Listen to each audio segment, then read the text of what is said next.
ആ ഒരു video skip ചെയ്ത് അവസാനം വരെ കാണണേ. എന്തായാലും കുറേ പേർക്കെങ്കിലും ഉപകാരം ഉണ്ടാവും. കിണറൊക്കെ ഇങ്ങനെ സെറ്റപ്പാക്കാൻ ആർക്കെങ്കിലൊക്കെ താല്പര്യമുള്ളവർക്കാണെങ്കിൽ ചെറിയൊരു ഐഡിയ കിട്ടും.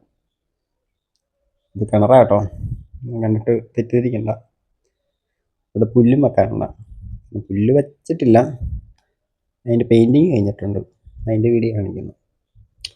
ഞാനൊന്നുമല്ല പെയിൻ്റ് അടിക്കുന്നത്, അറിയാവുന്ന ആളാണ് അടിക്കുന്നത്. അടിച്ചിട്ടുണ്ട് നമ്മൾ കുറച്ച് മാത്രം. ബ്രഷും കൊണ്ട് അവിടെ ഇവിടെയൊക്കെ കുറച്ച് അടിക്കാണ്ടായിരുന്നു, അത് മാത്രം നമ്മൾ ചെയ്തിട്ട്. ബാക്കിയെല്ലാം പുള്ളി അടിക്കുന്ന പുള്ളിയാണ് ചെയ്തത്. പുള്ളിക്ക് അത്യാവശ്യം ഇങ്ങനത്തെ പരിപാടിയെല്ലാം വശമുള്ള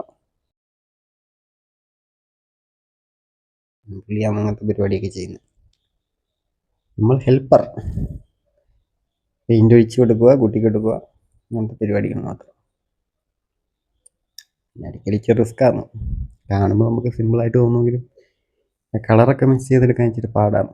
ക്യാമറക്കടെ കാണുമ്പോൾ ഇച്ചിരി ഡാർക്കായിട്ടൊക്കെ തോന്നും, പക്ഷേ എക്സാക്റ്റ് ഈ കളറൊന്നും അല്ല. ക്യാമറക്കടെ അല്ല, ഫോണിക്കടെ. നമ്മുടെ ഫോണിൻ്റെ ക്യാമറേൻ്റെ ഒരു പ്രശ്നമാണ്. ഇത് ഞാൻ അടിച്ചെന്ന് പറയാം, ഈ കളറാട്ടോ, ഈ മഞ്ഞ പോലത്തെ ഒരു മഞ്ഞയല്ല, ഒരു മഞ്ഞേൻ്റെ ഷെയ്ഡ് വരുന്ന ടൈപ്പ് കളറാണ്. അവിടെ മാത്രമല്ല, ഇതിന് മണ്ടേക്കടെയൊക്കെ കുറേ സ്ഥലം ഉണ്ടായിരുന്നു. അവിടെയൊക്കെ പിന്നെ ബ്രഷിനെ അയച്ച് അത് മാത്രമാണ് അടിച്ചത്. നമ്മുടെ പിന്നെ വീഡിയോക്കകത്ത് കാണിക്കല്ലോ എന്ന് വിചാരിച്ച് ഇങ്ങനെ ചുമ്മാ നിർത്താം. ഈ പുള്ളി അടിക്കുന്നതിൻ്റെ അവിടെയുള്ള മഞ്ഞ കളറൊക്കെ ഇല്ലേ, അതെല്ലാം നമ്മൾ ഫുൾ അടിച്ചത്, ബാക്കിയെല്ലാം പുള്ളി ചെയ്തതാണ്. ഇത് ചെയ്തത് വേറൊരു ചേട്ടനാ കേട്ടോ, പെയിൻ്റ് അടിക്കുന്ന പുള്ളിയല്ല ഈ സാധനം ചെയ്തത്, അത് വേറൊരാളാണ്. പുള്ളി മാത്രമേ വീഡിയോക്കകത്തില്ലാത്തുള്ളൂ, കാരണം ആ സമയത്ത് നമ്മളിവിടെ വർക്ക് ചെയ്യുന്നൊന്നുമില്ലായിരുന്നു.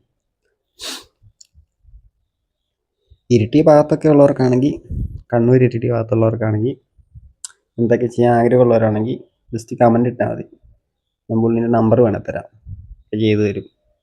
ഓക്കെ, വീഡിയോ ഇഷ്ടപ്പെട്ടെല്ലാം ലൈക്ക് ചെയ്യാൻ മറക്കണ്ട. ബൈ.